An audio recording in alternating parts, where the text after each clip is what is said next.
Well, an entire year of our lives has come and gone, and we are still doing this stupid podcast. I don't know what the heck has gotten into us, but here we are a year later, episode 52, and we are back for more. As a matter of fact, we've got some fun, exciting ideas for the next year ahead. So apparently we're dumb enough to keep doing this. But we're going to have some fun this episode. It being our 52nd episode, it means we've been doing it for basically a year. So we've got some political topics, but really we're just going to have some fun. I've got three guests that we're going to announce. I don't know. Lane, our producer, seems to have been scraping the bottom of the barrel this week, but with Springfield in session, we didn't have a lot of options. So speaking of scraping the bottom of the barrel, we have Aaron Del Mar. He's a member of the Republican State Central Committee. He's also the committeeman for the Palatine Township and the highway commissioner there. Also, he is showing off his hotel bedroom there from Utah. Aaron, what's going on, buddy? Yeah, that's right. I'm in Salt Lake City live with the smoke-filled rooms, your token minority for every podcast that you guys have here. So excited to be back. Thanks for having me, Collin. Yeah, I mean, looking at how lily white the rest of the screen is, I appreciate you bringing that extra heat to us. All right, speaking of lily white, just like me, Patrick Pfingsten. He's the founder, editor, producer, and head honcho of the Illinoize, one of Illinois' premier political blogs. He's also a recovering Politico, and he has many, many, many friends, I say that sarcastically, among our viewers. Pfingsten, what's up? Gentlemen and Chris. Fully endorse that statement. And we have a new guest this week. This is a special one just for me. Brian is a really good friend. I am godfather to his son. We've been business partners for a very long time and friends for much longer than we'd choose to admit, though my hairline looks a lot better than his does. As for an official introduction, Bryan Javor is the owner of Liberty Outdoor Advertising in Crystal Lake. He also owns Victory Geek, a research and polling company that does a ton of polling nationwide and is our polling partner, which is perfect timing since we're going to talk polling in this episode. Bryan Javor, what's up, buddy? How are you guys? Good to see you. I notice I'm the only one outside actually enjoying a smoke-filled room/outdoors today. Yeah, don't rub it in. The whole idea of this episode, I was going to smoke a cigar. I had a cigar set aside for it, and then it's raining. And since I need good audio quality for the broadcast, I'm not allowed to be outside because our producer's kind of mean about that. So here I am without a cigar on what's supposed to be a fun, exciting episode and a special episode. So whatever. I'll blame Lane. All right, let's get into our first topic here. So to our loyal watchers and listeners, we have a big thank you to you, and here's how we're going to thank you. We're going to give you exclusive poll results that nobody else has access to. As a quick plug, since I'm about to give away thousands of dollars of free data, let me say, if you're a subscriber to our Empower to Win subscription platform, you get polls like this every month. What issues matter most to Illinois voters? Last month, we did a tremendous, or it might have been 2 months ago, did a tremendous deep dive on what does threats to democracy mean. We asked a couple dozen questions, I think. We got tons of data back in about what does threats to democracy mean.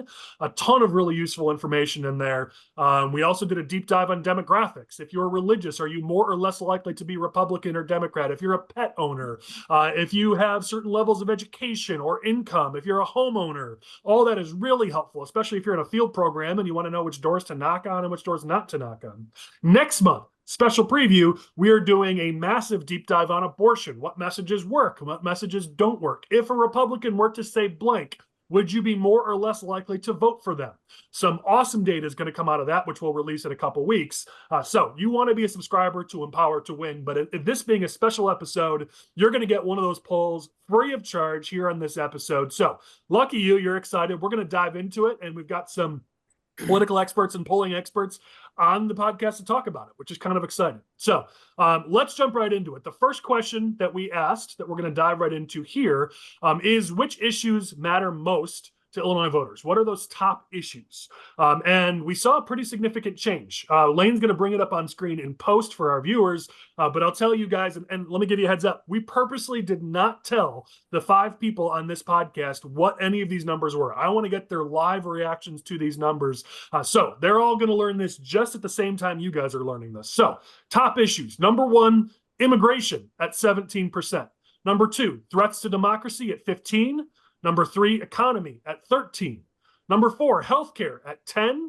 Number 5, inflation at 9%. Number 6, national security at 7. Meanwhile, the remaining 6 are all tied between 4 and 6%. So abortion, guns, crime, education, taxes, environment, those are all tied for the bottom 6. So your top 6: immigration, threats to democracy, economy, inflation, economy, healthcare, inflation, crime. Those are your top 6. So live reacts, what do you guys got? I can tell you, I'm completely shocked that abortion is not in that top 3. I know that should be something that I've been hearing all over on the grassroots that are talking a lot about it. Democrats are screaming at it from the hilltops, anywhere and everywhere they can go, that Republicans are out to take away women's rights, women's access to health care, and to have that not be in the top 3, let alone top 6, was a little shocking for me.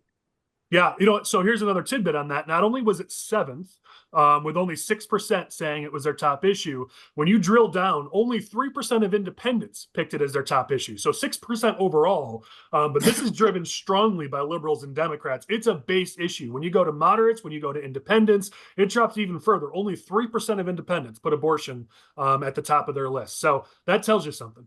What's the makeup? Sorry, I was saying the number one issue they have is people that look like me. I mean, that's the biggest concern that we have right now in politics is the brown guys. Well, I mean, listen, we talk about it a lot on these podcasts where it's about what do you use the issue to prove? This is just asking what issue itself matters to you. Democrats are great at using abortion to prove that Republicans are extremists and a threat to democracy, which is the number 2 issue. So they're good at using abortion to prove the bigger issue. But as an issue itself, abortion is not the issue. And by the way, every poll I've seen for the last 3 to 4 years in Illinois say the exact same thing. Abortion has always been near the bottom, even during the last election. So this is not a new thing. Pfingsten, what was your question? Is this likely voters, registered voters, Republican, Democrat? This would be, do we know how we sway? Registered voters, I think, would be the appropriate terminology. Because it feels like, because I know threats to democracy have been kind of at the top of your numbers in the last couple of years, even. So it's interesting that immigration has kind of eclipsed that, especially as the migrant stuff has really died down in the state over the last few months. I'm interested in maybe seeing crosstabs if you're willing to send those over at some point, because I'm interested in the makeup of who's getting that question, because immigration shooting up the list makes me think that it's a far more conservative field than maybe what we would usually see when we're getting that threats to democracy question or answer to this question. So clearly it's the number one issue for Republicans, for conservatives, stoking fears, and there have been a lot of half truths out there too, especially when it comes to the migrant crisis, which I've screamed and yelled at and gotten a lot of your listeners very upset about over the last few months. But the reality is the southern border is broken, and Democrats didn't really seem interested in doing anything about it until they were. And then when Republicans had the opportunity to get it done, they didn't, because of whatever whim of Donald Trump. So it's a really frustrating issue, because both sides are now showing they want to do something about it. But because of a big orange guy in a New York courtroom, there's no movement. And that's frustrating. You clearly don't have a problem with the color orange, looking at your background. But either way, your points aside, because I think you've got some valid points, but let me just say, it's not just because of Trump, it's because of political reasons. There's a lot of issues that Democrats don't want to move forward or make any progress on because it helps them at the ballot box. And Republicans do the same thing. Doesn't make it right, doesn't make it good for either side to do it. But right now, immigration's helping Republicans tremendously. So it isn't just Trump. There's an understanding amongst the political side, not the governing side, but the political side of our party, that why would you help Democrats when this issue is killing them at the ballot box? And I'll tell you, I'm glad you brought up the demographics. Brian, who's on this podcast, trained our team on polling, so he can speak to how good they are at making sure the demographics are solid. I'm looking at them right now. This thing's 44% Democrat, 33% Republican, 23% independent. It's 41% moderate, with liberals and conservatives balanced. I'm looking at these demos; they look pretty solid to me. So I don't think this is a situation of skew amongst the polling. And I've seen several polls over the last quarter, Illinois, some that had immigration even higher as an issue. And so it's not just our polling that shows immigration is right now in Illinois the top issue. Well, and I've obviously employed you guys on polling before, so it's not like I'm questioning the methods. I was just asking about the crosstab. You're all good, man. You can't hurt my feelings. Here's the thing, Collin. One point I want to bring is that Democrats really care about immigration too, especially on the southwest side of Chicago. And immigration in predominantly African-American areas is a top priority because they feel like they are being cheated out of resources that are being given to immigrants that could be helping their communities. You have families of African-American descent that have been here for generations that have been screaming up and down about the lack of resources in their community. And then you have migrants that are coming in that are here for a week and are seeing more action and more resources diverted their way. So if you're somebody on the southwest side, or if you're Hispanic, which makes up most of the Democratic electorate in that area, I can see how that would be a top issue because they're like, hey, we've been here for a long time. These guys just got here and there's, you're finding all this money that you've never had and resources you've never had before. That would be very frustrating. Yeah. Well, and then to Patrick's point, let's look at some of the demos. This is certainly helpful to look at. So if you look at conservative, moderate, liberal, immigration, top issue for conservatives. That's not surprising. 19% selected it. But here's the deal. 18% of moderates selected it, and even 14% of liberals. While it drops to third amongst liberals behind threats to democracy and healthcare, looking amongst moderates, it's still the number one issue, with threats to democracy coming in at number 2. So this carries. It isn't just conservatives. Over the years, Patrick's point is valid because I made the same point over the years. Up until about 12 months ago, immigration was the top issue amongst conservatives and Republicans, but it dropped amongst everybody else. But thanks to the migrant crisis, it now carries. It's not just conservatives, it's also moderates. It's not just Republicans, it's also independents. It now carries to the center when before it didn't. That's the big change we see here because immigration has always been number one going back years. Immigration is number one amongst the most conservative of voters. So that's not new. But the fact that it now carries to swing voters, that's the new part here.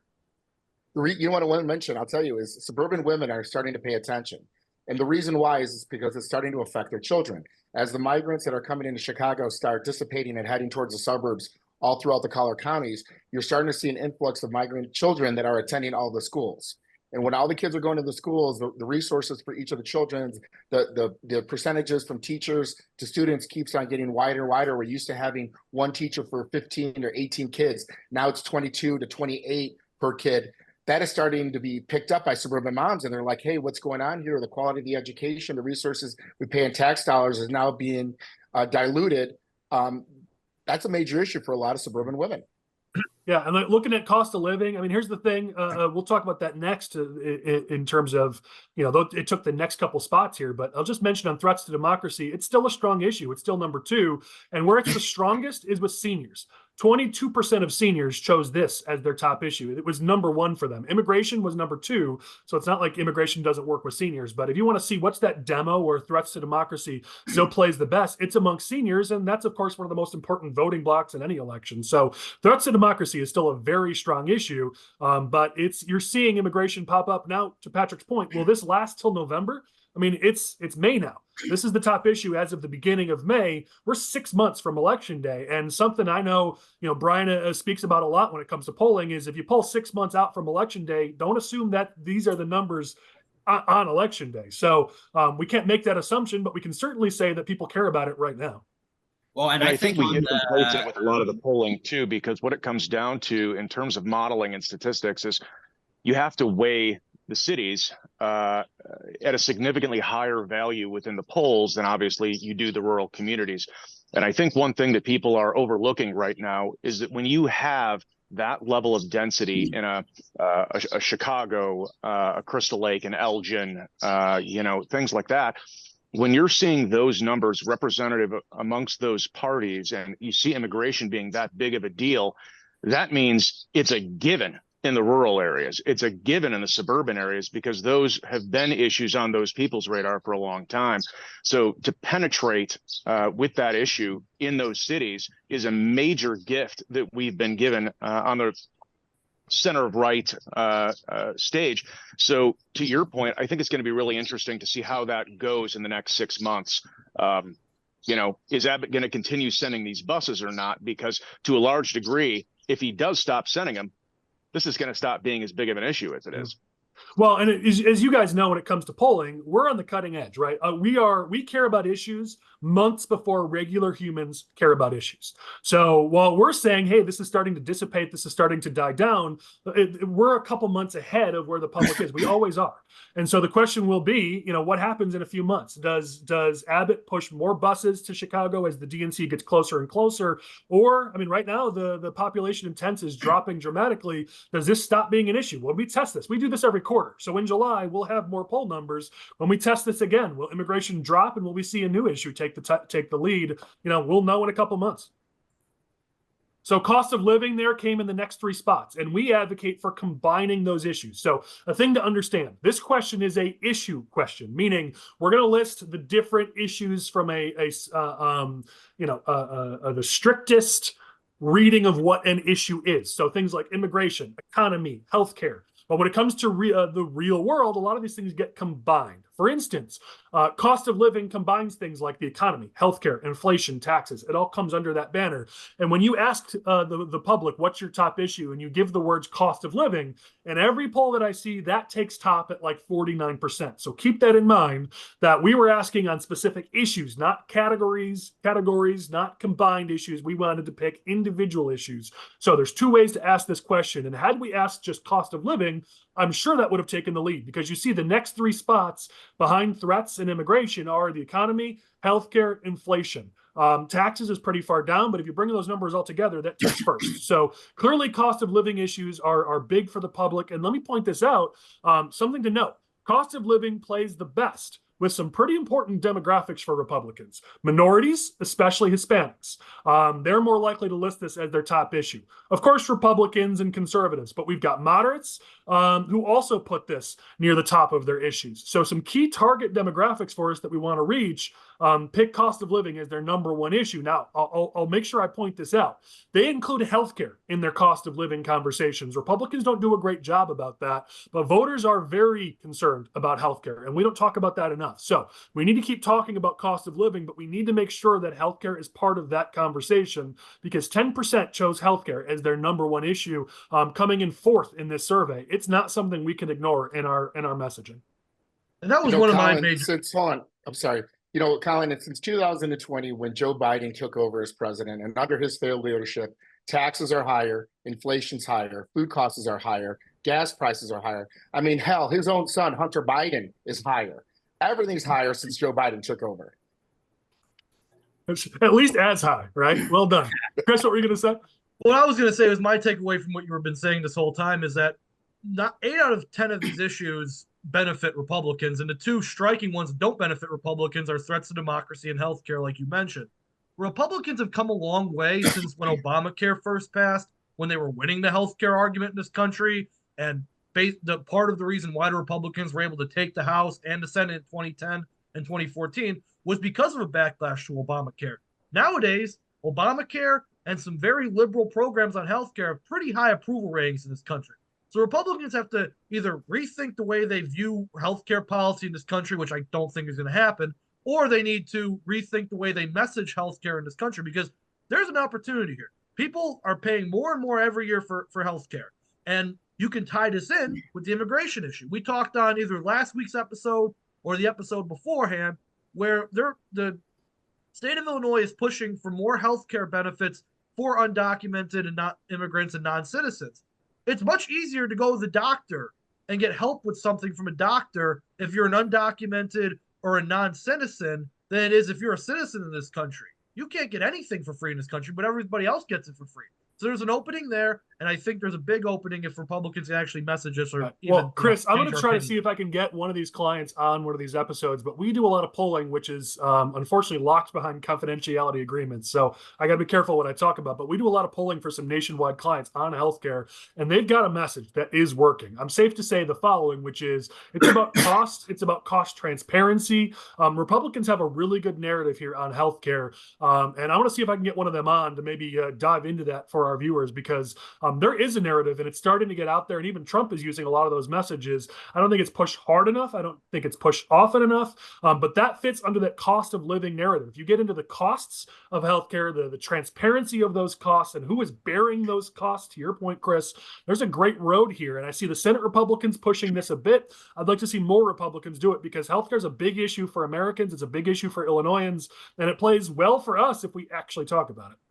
The issue of cost of living is being missed dramatically by Republicans, especially in this state. Most of us on this panel live in the suburbs. You know, Aaron's got like 47 kids.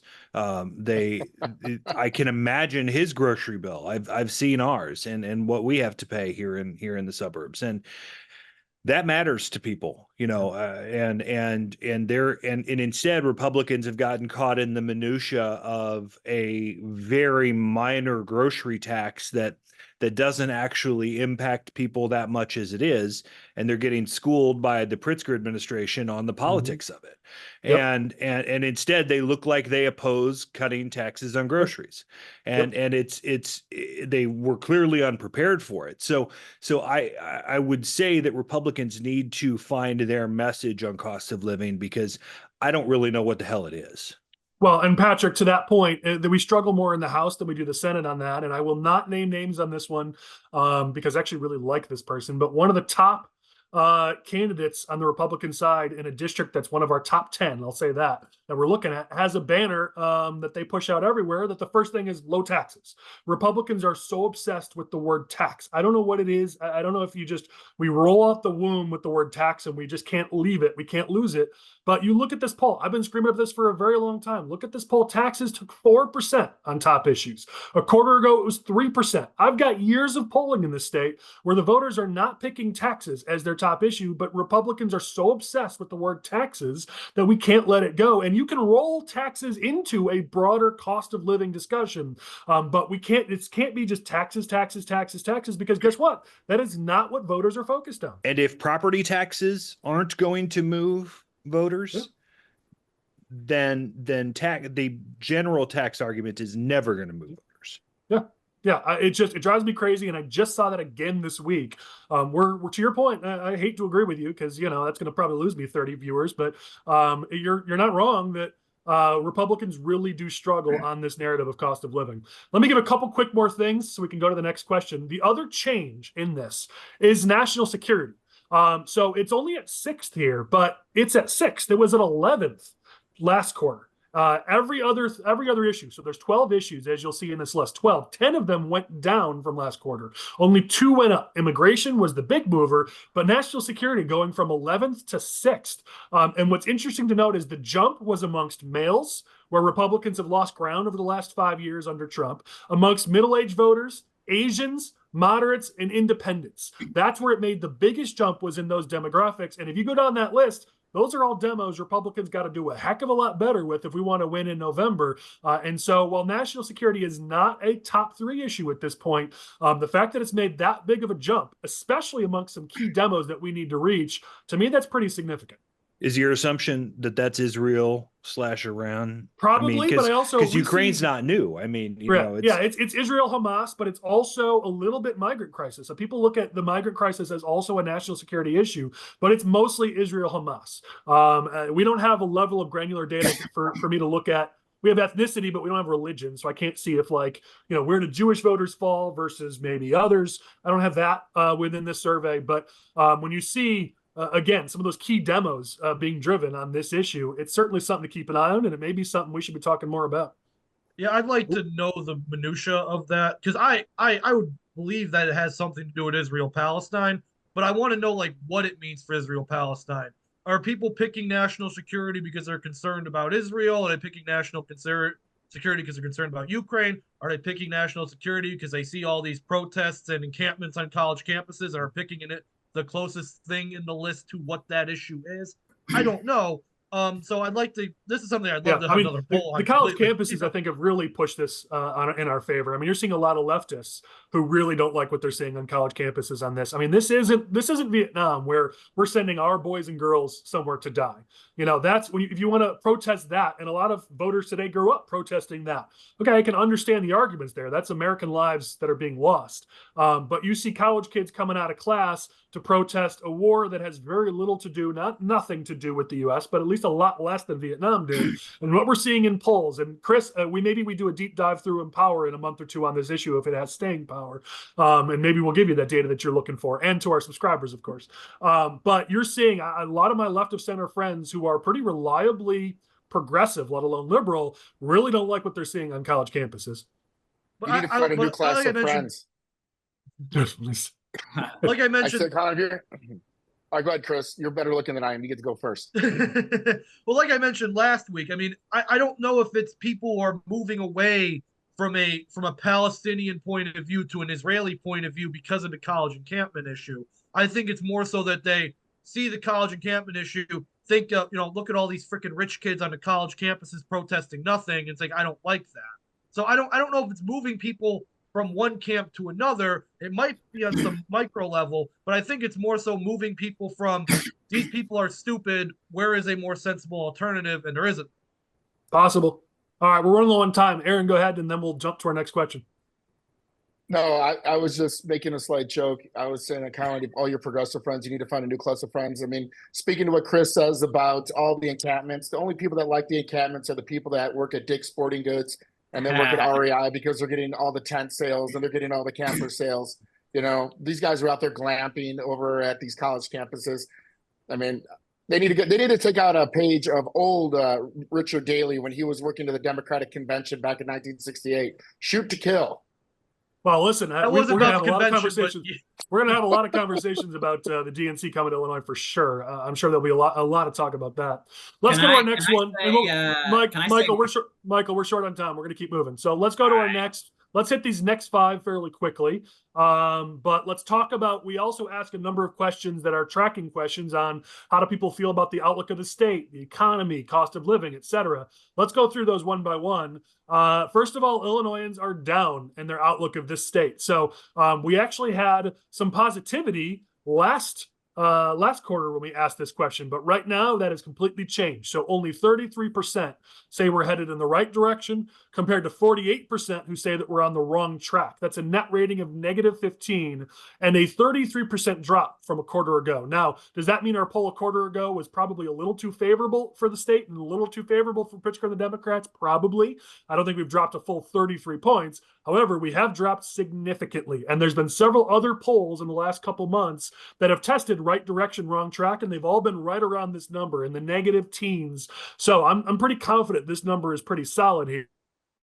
I'm not feeling like this state is headed in the right direction. And as a deep dive, where those numbers show to be the strongest for people not feeling great about the state, of course, Republicans and conservatives, but pessimism is strongest amongst females. It's -20 amongst females. Middle-aged voters, -22. Hispanics, -43. Independents, -28. So again, this is not solely being driven by Republicans and conservatives. There are some key swing middle demos here that are feeling like the state is not headed in the right direction. Thoughts?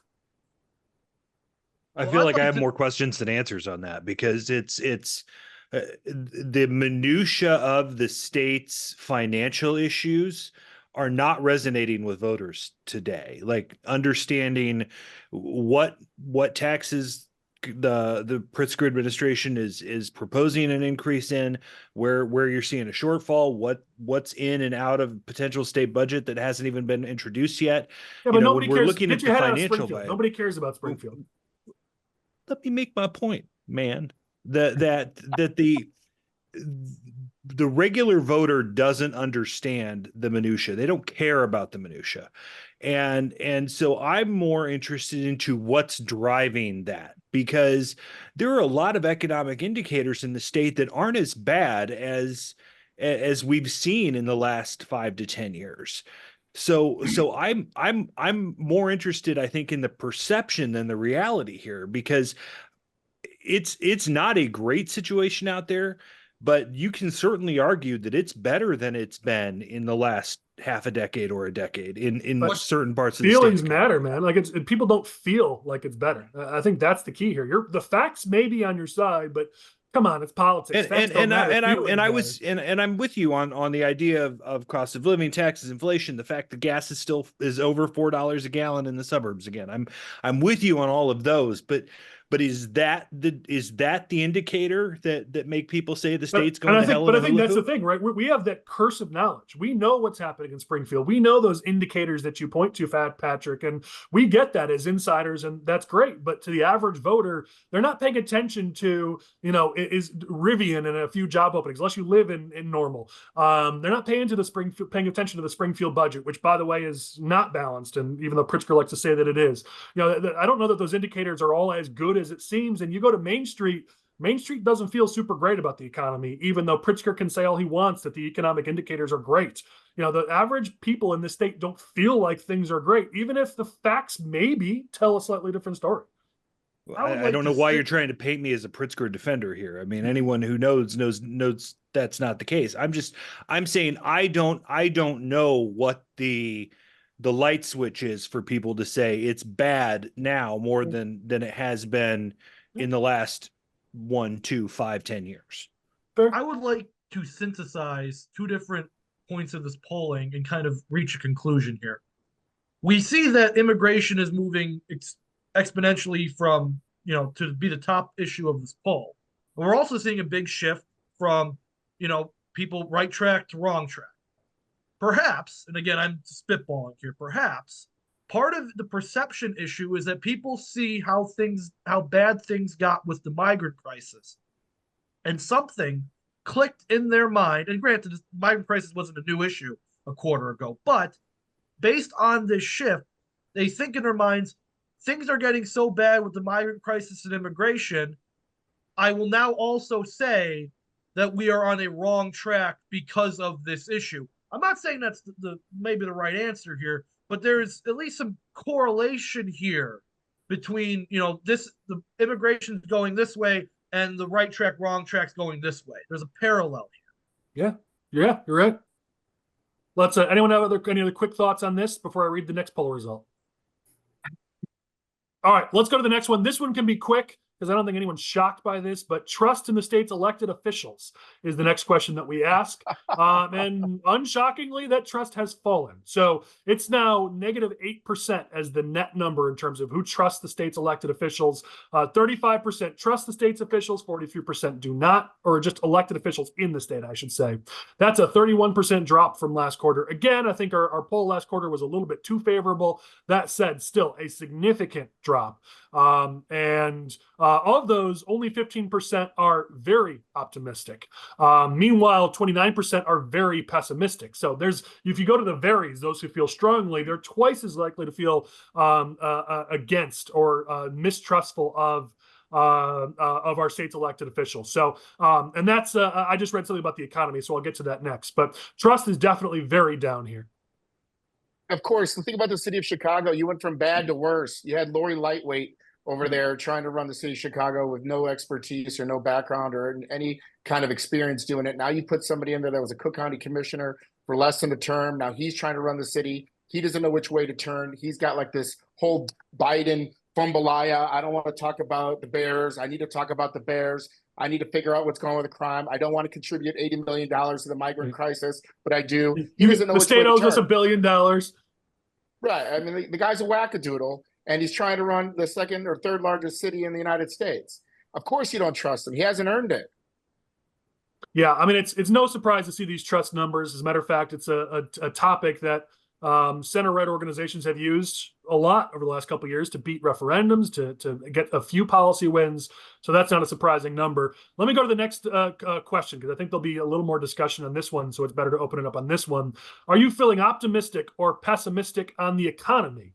Was our next question. And optimism is now just +3%, which is a 23% drop from last quarter. If you'll remember, the Pritzker organization used our polling to try to claim that the optimism in the state is high, and to your credit, credit, Patrick. You called him out on it because it was the only number that was favorable to Pritzker in our poll a quarter ago. Well, now that number has dropped significantly. It's now only 41% who are optimistic, 38% who are pessimistic. So to be fair, that is still a positive number. That is still +3 as a net number. So it's incorrect to say that people are pessimistic in our economy, but this is a significant change from a quarter ago. People are much more pessimistic than they were. And as I mentioned before, I got my numbers mixed up there for which issue. When I said those who are very, just 15% are very optimistic, and just 29% are very pessimistic. So the varies on this one are double on the pessimism side versus the optimistic side. So you're seeing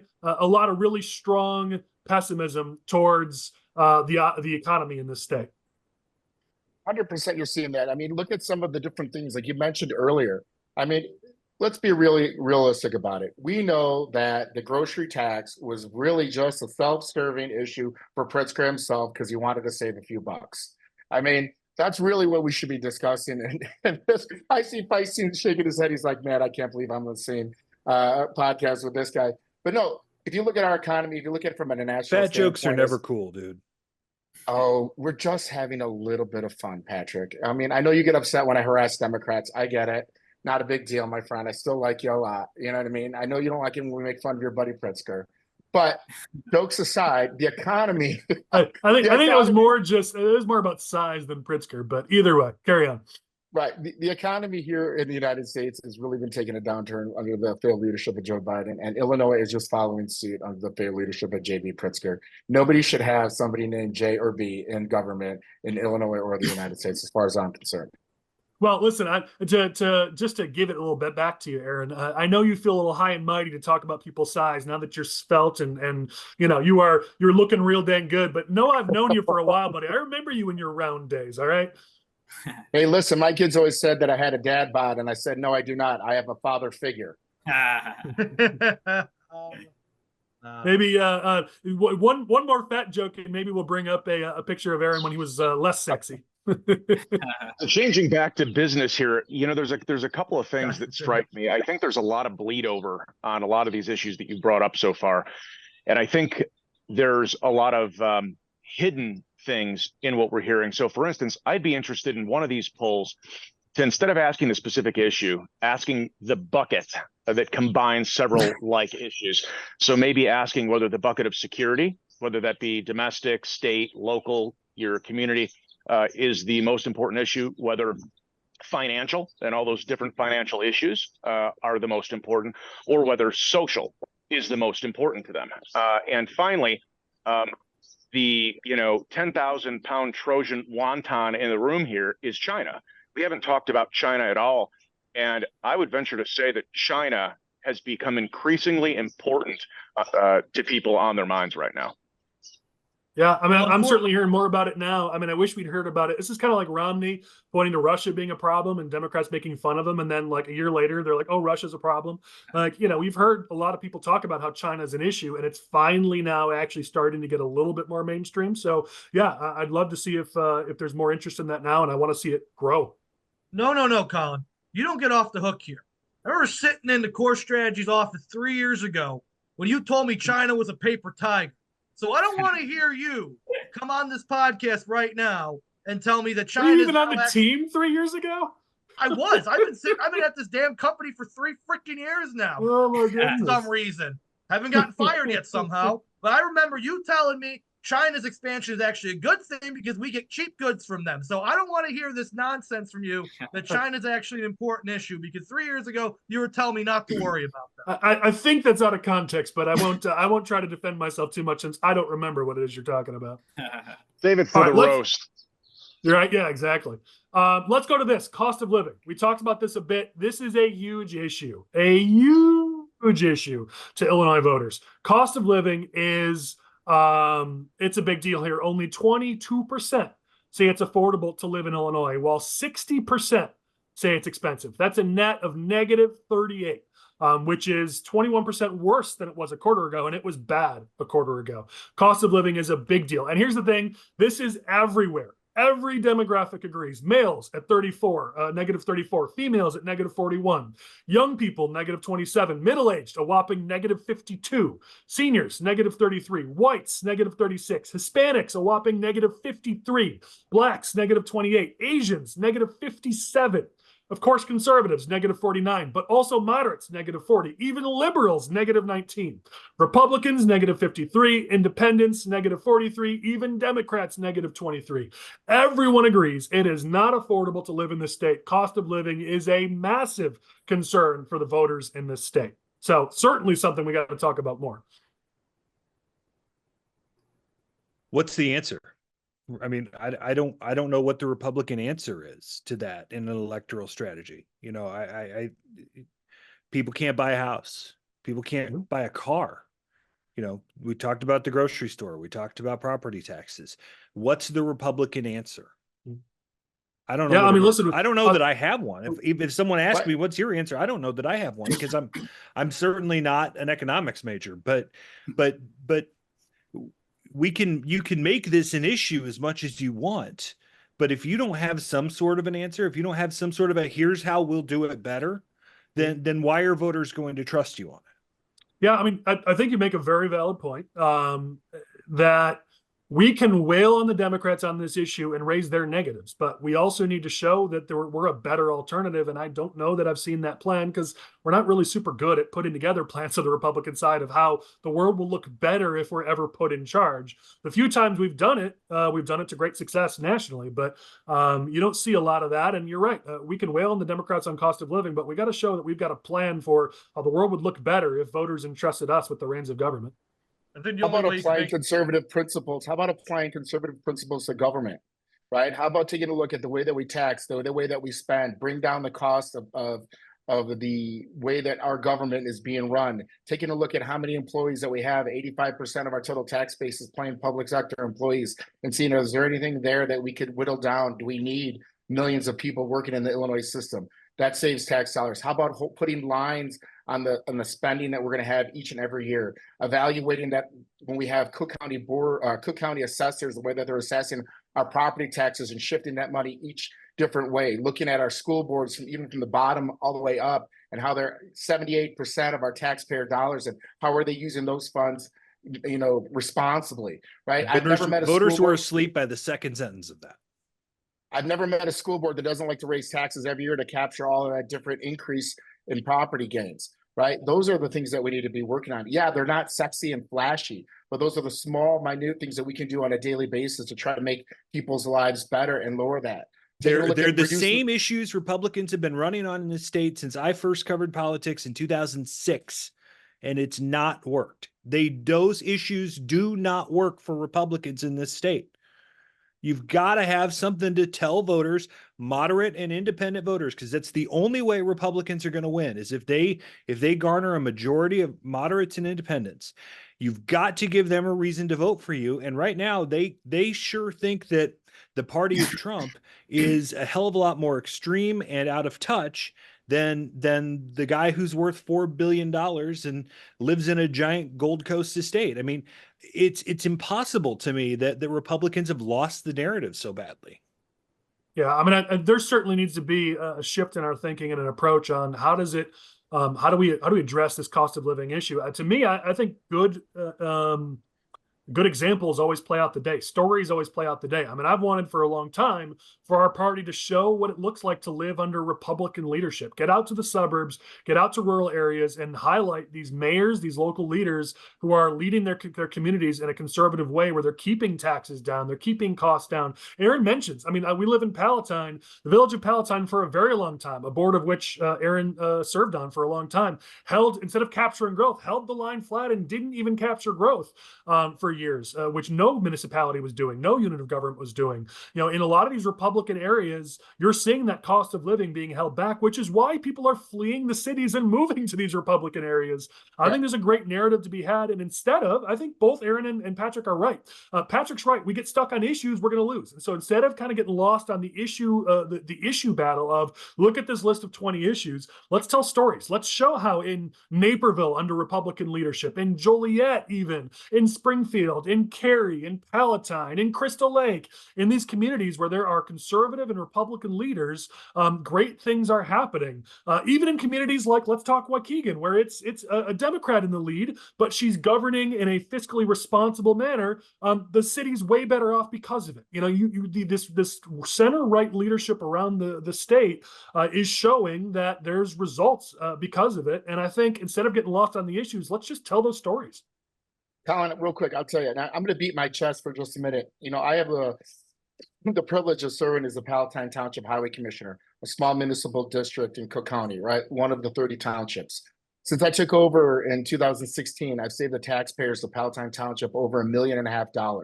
How do we, without reducing the services that they've been accustomed to over this term?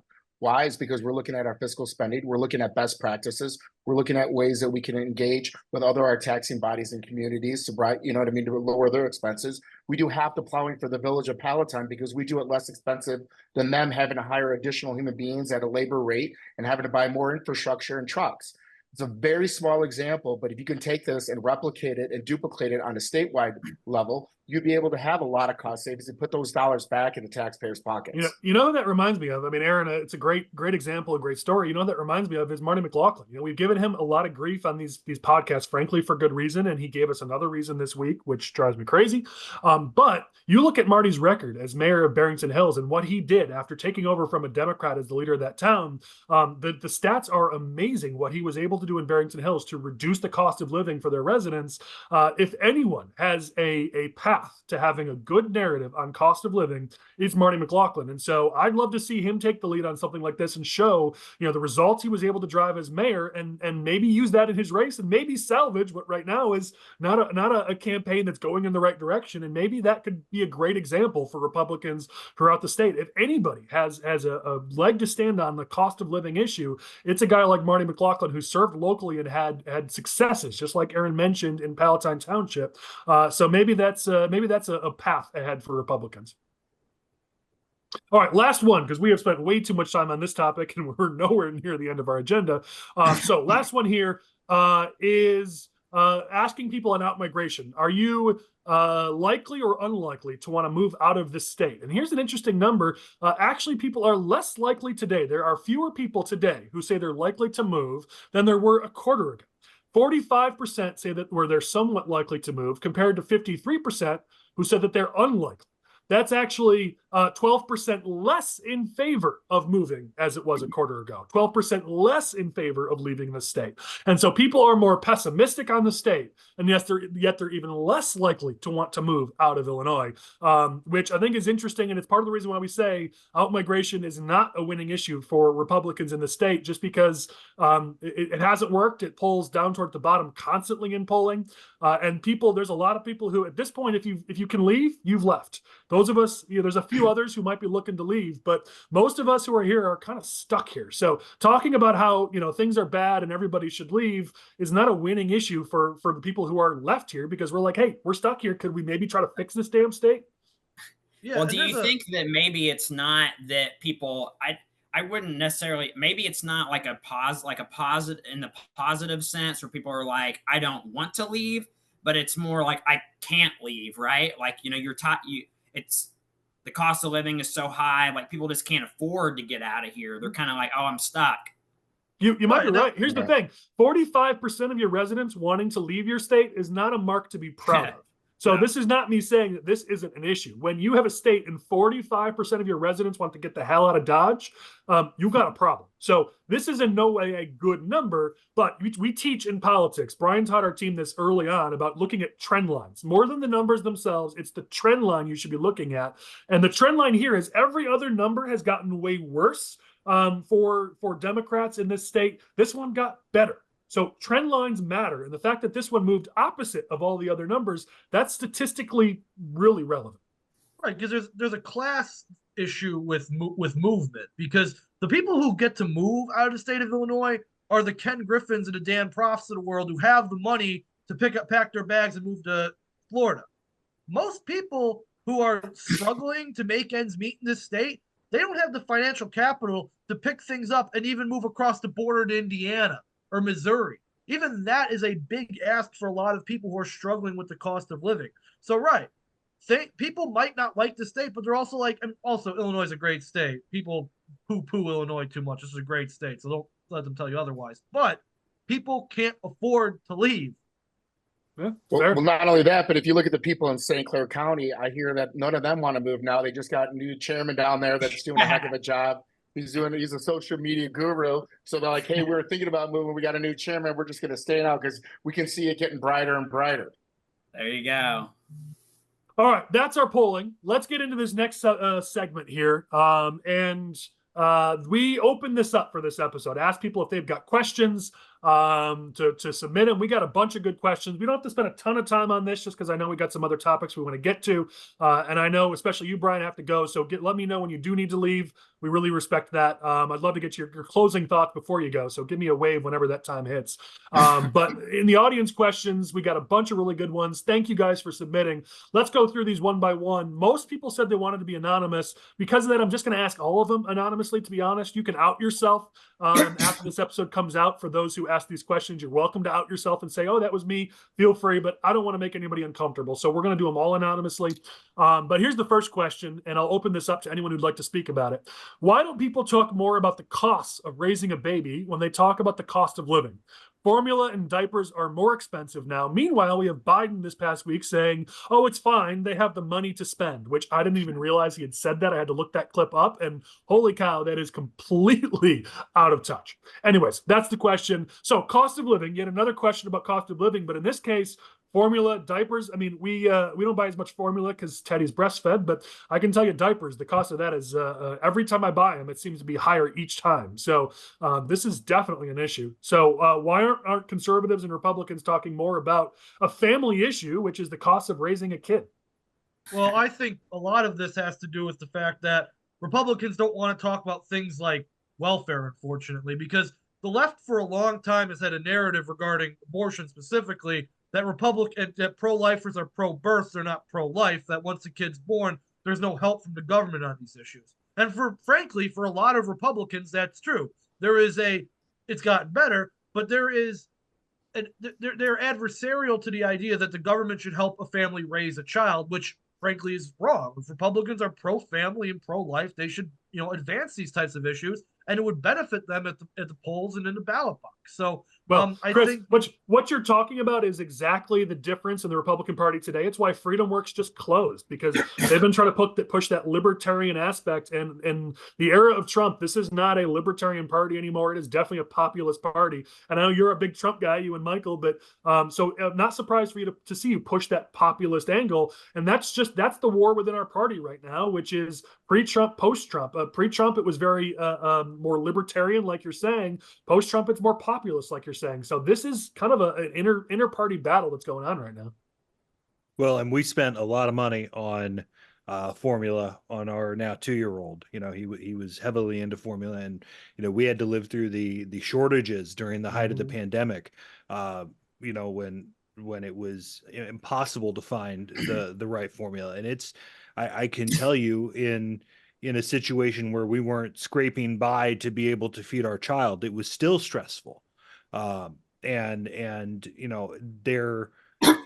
This goes back to, I think, the disconnect that Republicans are showing on the pro-life and abortion issue, that, the dog caught the car on Roe, but we haven't seen those pro-family policies that they need to make themselves relevant in the long term. And it just shows that, and maybe this is the Trump part of it, but if this party wants to be the working class party, you've got to talk to people who are in the working class and folks who have to buy diapers, and you guys are now seeing that, Collin, and I feel for your credit card, but there's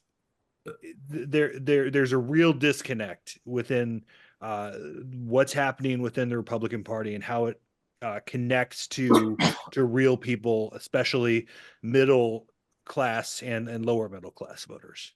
Yeah, you're right. All right, let's jump to the next one. Go ahead, Collin. Go ahead. But I was going to say, coming from a guy that's got an army of kids, I got more kids than all of you guys combined together, probably. this is a struggle. This is something that I think Republicans should be talking about, right? And the actions they're doing. I think there should be some legislation. I can't believe that there's legislation that hasn't even been introduced and say, hey, look, we're going to take a subset of products and we're going to reduce the tax on that. We're going to eliminate the 10.25% sales tax on diapers, on formula, even if it's for a limited amount of time until we get, inflation under control. It's shocking that neither side has had that kind of legislation introduced in Springfield. Yeah, recategorize, or just recategorize some of these products under health. For a lot of them, they are health related and the tax on those items is less. So there is some conversation to be had here. I think you guys are right. And again, Republicans are about lowering taxes, lowering costs. So I think the wrong angle is let's give subsidies, let's give handouts, right? That's sort of the typical government reaction. In this case, let's lower those costs for those working families. That seems pretty Republican as a narrative to me. All right, let's go to the next question. So why hasn't the GOP litigated the gerrymandered districts when Democrats across the country have successfully overturned Republican maps all throughout the country? And as an addendum, how do we get the media and the public to understand that Democrats are the threats to democracy in this state, especially in light of the undemocratic actions they took last week, which we covered heavily last week. So I won't explain what that means. If you're a regular watcher, you know what we're talking about. But a great question on redistricting and how Democrats in this state, at least, are certainly showing they're more of a threat to democracy. They have, and they lost. Republicans took this to federal court in 2021 and lost. They spent their entire redistricting allowance of taxpayer dollars to take this to federal court and lost. It's not that they didn't do anything; it's that they went to federal court and they lost. Aren't we kind of at a disadvantage? Aren't we at a disadvantage here on this?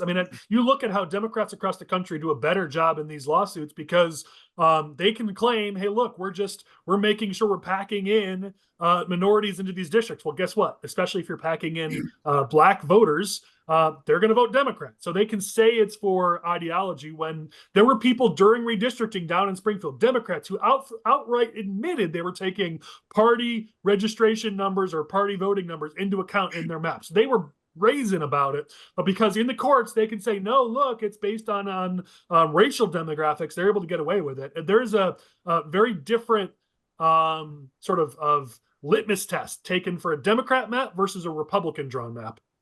There is no voting rights act for Republicans. It's a partisan gerrymandering issue that the Democrats argued that you are perfectly allowed to gerrymander based on party, but not on race, not on demographics, not on any other thing.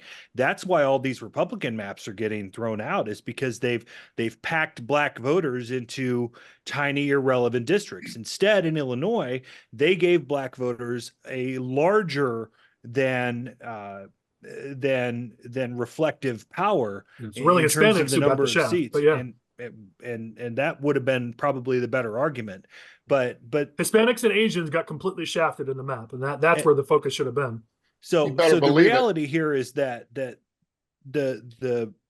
Democrats who have a very good election attorney were able to basically wrote all the laws. Who wrote all the laws. But the federal law too. They were able to win the case in 2021. So it did get legislated. What about the second half of this? How do we get the media to care? Patrick, I give you credit. You called out Democrats, and I know you've got a lot of readers who are both either Republican or Democrat, so I respect that. You two went out on the limb and called them out for this bullshit move last week, which was completely undemocratic. The person who asked this question called out how undemocratic this was. I heard from a bunch of people in Springfield, even lobbyists, who were like, yeah, this is as brazen as I've seen. I can't believe they're doing this. I can believe they're doing it, but I can't believe that they're not getting called out for it. How do we get the media and the public to care about just how brazen this was and how anti-democratic this was? Start winning elections. Well, I think we're starting that's my answer to everything. Well, I think that, we talked about threats to democracy being, one of those high issues on our polling. And I saw a clip from CBS News earlier today where they had a poll where they said, who do you trust more on this democracy issue? And 34% said if Biden gets reelected, that they believe that democracy will be safe. And 33% said if Trump gets elected, that they believe democracy will be safe. So it's basically a tie. And which is, kind of surprising considering, the track record of Republicans, or at least, how the media kind of and the left has been successful in portraying that. Like, they had an opportunity to kind of own that lane. But I think that they've kind of put that in jeopardy on the Democrat side because of, the stunt that they pulled last week here locally. But then you look at their efforts to try to keep Trump off the ballot in, multiple states. There have been efforts to try to keep Robert F. Kennedy off the ballot in states. So neither side is innocent on this. And I think that the voters are kind of starting to wake up to the fact that, hey, both sides are playing games with this issue, and you can't really trust either of them. Yeah, that's a good point, Michael. All right, keep moving along here. This one is sure to set off at least Chris. We'll see. I think this is going to be kind of fun. So a question that came in, and this is their wording, not mine. The canceling of Bruce Rauner by conservatives irreparably damaged our party's standing in Illinois. If we had just stayed unifying rather than abandoning him, wouldn't we be in a much better position right now? And I think I'm going to make Chris watch and let someone else speak first, just to torture. I was going to agree with you, Collin, to let somebody else go first. So. Who else has thoughts on this? Did we screw ourselves? Are we looking back in time now and saying that because we didn't stay unified around Bruce Rauner? Because we did. I mean, over a few specific issues, we kind of said, all right, we're done with you, Bruce, while he was in office. Did that directly or indirectly lead to a weak position today? I think he left us. That's exactly what I was going to say. When Bruce Rauner ran in 2014, he said that he was going to concentrate on fiscal issues and shaking up Springfield. Remember, with the snow globe, and that he was going to work on getting corruption and all that out, and he wasn't going to participate in social issues. And everybody took him at his word for that. And we were all behind him, conservatives, moderates, everybody. After he won that heavily challenging primary, we all got behind him, and we were able to carry him through to get a victory and put our guy in the governor's seat. And then he went and did HB 20, which was taxpayer-funded abortions. I believe he knew what that decision would do to our party and do to his base, and he chose to do it anyways. So I don't think it's anything that we did to him. I think it's something that he did to us. He made a conscious decision to go against our party platform and the beliefs of the Republican base, and so that was the result of that. Let me pull this microphone closer here. Real quick, Patrick. Bruce Rauner sucked at his job. Bruce Rauner sucked at his job. Okay. You're good. I don't know when we're going to lose Brian, and I know you were making a point before. Go ahead and jump in. Yeah, I mean, it's pretty simple. Aaron really articulated it well. I think Bruce Rauner left us. I mean, he came in, at the beginning of the campaign, the businessman, well-articulated, strong points. And then, he came in wearing flannel shirts, cowboy hats, and these Dems and Does type vocabulary. And then he got to Springfield and acted like everything that he did at every county assembly and meeting never happened. And he had his own people that he worked in. He only gave business to those people. He shunned everybody else out of his inner circle. And this is what happens. Yeah. Listen, I'm obviously being on the receiving end of a lot of that and continuing to be on the receiving end of a lot of that. I get what you're saying there, Brian. And then jumping over and basically hiring the full IPI staff to then run things after just taking a complete about face. And it was not a well-run administration. I don't think Patrick is very wrong on that. There's one other thing, too, that also I think is important to recognize, right? For those of us that are in the political game, as far as committeemen, precinct committeemen, county chairmen, state central committeemen, all of us, because of that decision that he made, he earned himself a primary, right, with Jeannie Ives. That is even more critical because that put all of us in a hot seat. Where did we want to go? Did we want to stick with Bruce Rauner, or did we want to get attacked on our right flank by Jeannie Ives and the supporters there, right? Who were you going to support? Those that supported Bruce Rauner, the whole Republican base said, we're not coming to your meetings anymore. We're not donating. We're not doing anything because you're not sticking to the platform and you're not true Republicans. Those that way with Jeannie Ives were then painted as total wackadoodles, crazy people, and the establishment, that group of donors said, we're not going to fund money to these groups that are going to support a crazy person because we're in Illinois and we need a moderate Republican governor that's going to concentrate on fiscal issues only. So both sides took their ball and went home, leaving the rest of us with nothing. Yeah, no, fair. Chris, you get the final word on this, buddy. Bruce Rauner came into office with a lot of promise. I think that's what the general consensus here from the crowd is. But the best the best way forward for the Republican Party, after 4 years of a government that did nothing and put itself backwards and left people without health care for part of it because we couldn't pay our bills, the best way forward was to get rid of Bruce Rauner. And maybe Jeannie Ives wasn't the perfect candidate to do it. Maybe Jeannie has had her own issues that would have came up in the general election, whatever. But the fact of the matter is you needed to move on from Bruce Rauner if you wanted to portray yourself as a serious political party. Maybe the point where the Republican Party is right now isn't a serious political party either, but the fact remains you had to give yourself a chance, or else you were going to get laughed out of every single room in Springfield and across the state if you tried to portray Bruce Rauner as the face of competent government in this damn state. All right, moving to the next question. I don't really have an answer to this. Maybe you guys do. What's the impact of Janus been? There's been a lot of it was pushed as a big deal, heralded as a big deal when the Janus decision came down. What impact has that had on unions? Has it reduced union influence in politics? The person who asked this question said they haven't heard much about Janus since, and so they want to know what's going on, what's up. Has it been the big win that it was portrayed to be? I would say that it's been a little bit of each. On one side, you've seen union membership skyrocket, right? They've gone out and they've started recruiting more and more. So that, you have Starbucks that is now unionizing. You have all these different groups that are unionized in Illinois, and the Republicans and the conservatives have not gotten out the message. Well, you may still be able to join a union, and there's a lot of value to certain unions. I'm talking about our police unions, you know what I mean? Or some of our labor unions. I'm not talking about the SEIU or any of those union groups, that I kind of have challenges with some of what they're doing. But nobody's actually told these union memberships that you don't have to pay if you don't want to for part of the political side of it. So I think that there are a lot of other people that if they knew the ins and outs of the Janus law and it was explained to them, other than just saying the Supreme Court and Janus, they don't know what either of that means. If we actually got a messaging out to them on a granular level, I think it would have a much more of an impact. But the Democrats that have done a good job. I mean, they started recruiting more people. They're like, hey, if you're going to take some of our base away, we're going to break it. We're going to go back and get more volume, and we're going to make up for that shortfall. I think it has backfired a great deal on the right to work crowd because, like Aaron said, union membership has gone up, and it hasn't resulted in some. But Chris, I think let's just clarify real quick because I want to. You're helpful to me on making sure I don't make mistakes on air, so I want to do the same for you. There's a difference. There's government unions and there's what they call private sector unions or trade unions or whatever. Government union membership is significantly down. Overall union membership, as you said, there in the trades and private sectors, that union membership has in some places increased, but the focus of Janus was government union membership, and that's where there has been a decrease. So I just want to point that out. Right. And but the other side of this coin is we like to talk about police and crime. You know who hurts the most from Janus? Police officers, because they're in a public sector union.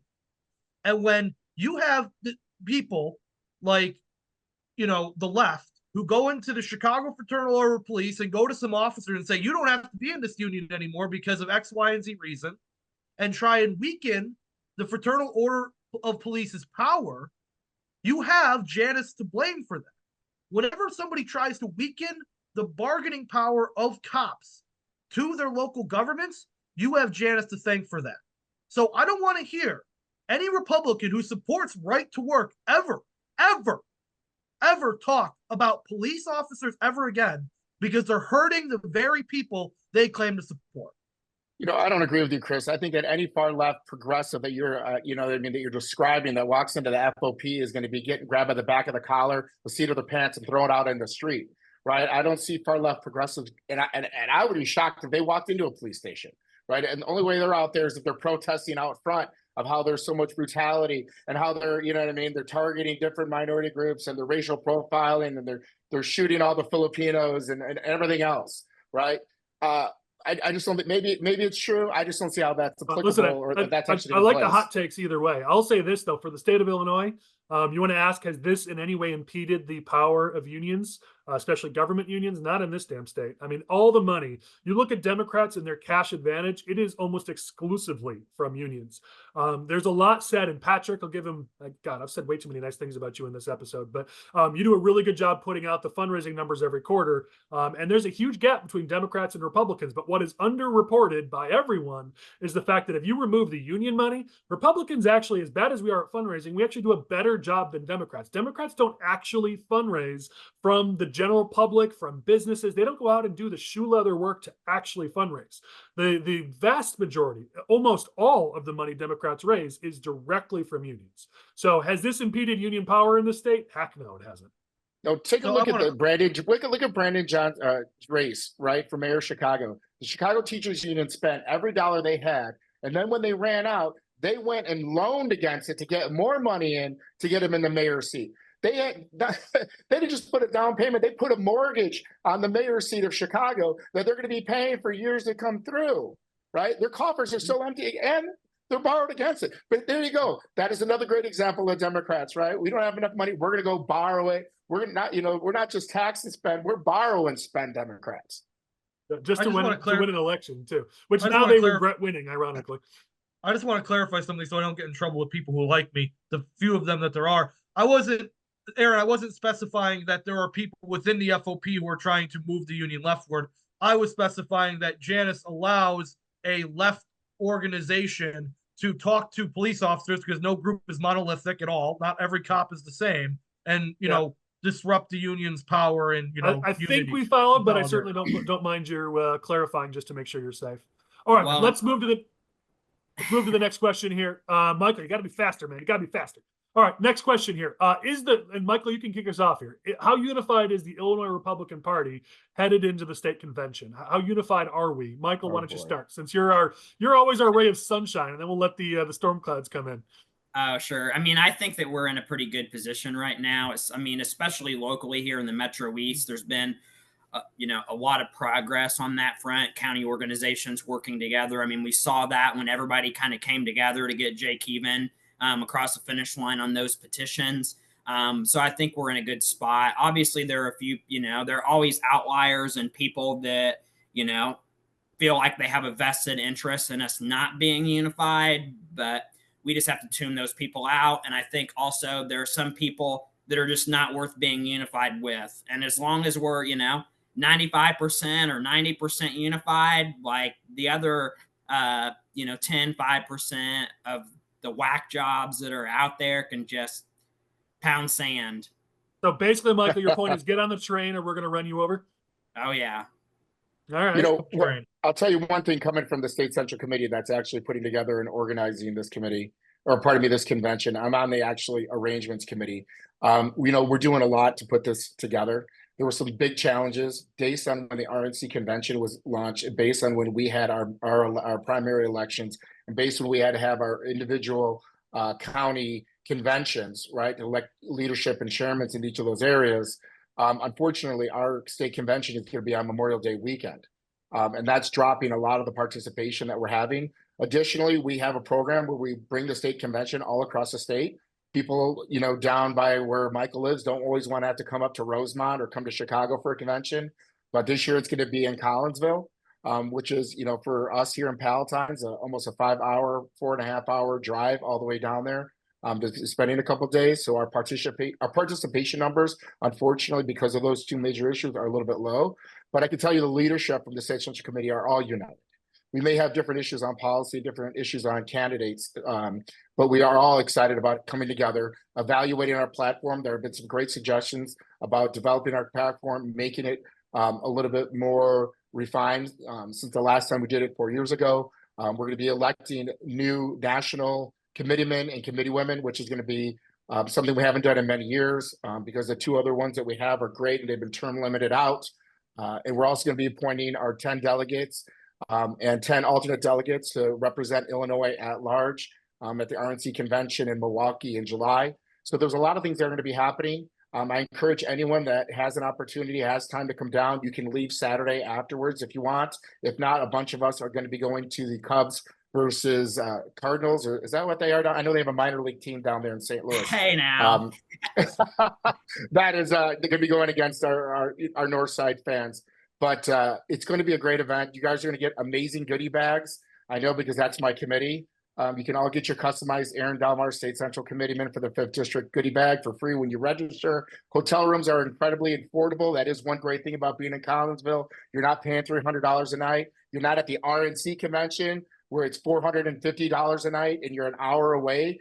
So it's a great opportunity. There's going to be a lot of great educational classes that are going to be happening if you really want to engage granular to that. And you're going to meet a lot of really cool Republicans. So I encourage everyone to come out.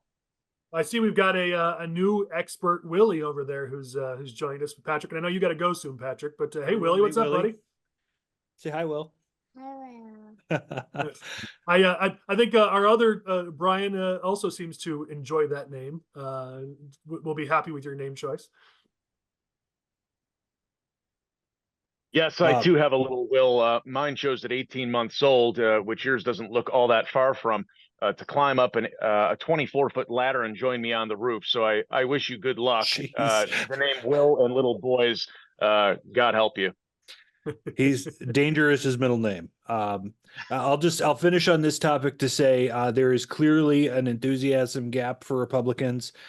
Nikki Haley got more than 33% in the counties around Indianapolis on Tuesday night. There is a serious problem for Republicans, not just in Illinois, but in suburban and urban areas all across the Midwest and all across the country. And I don't think you guys have a guy at the top of the ticket who is a unifier in any sense of the term. Well, I think two things can be true at once, right? I think Michael and Aaron are right that the party itself is more unified than we've seen in a pretty long time.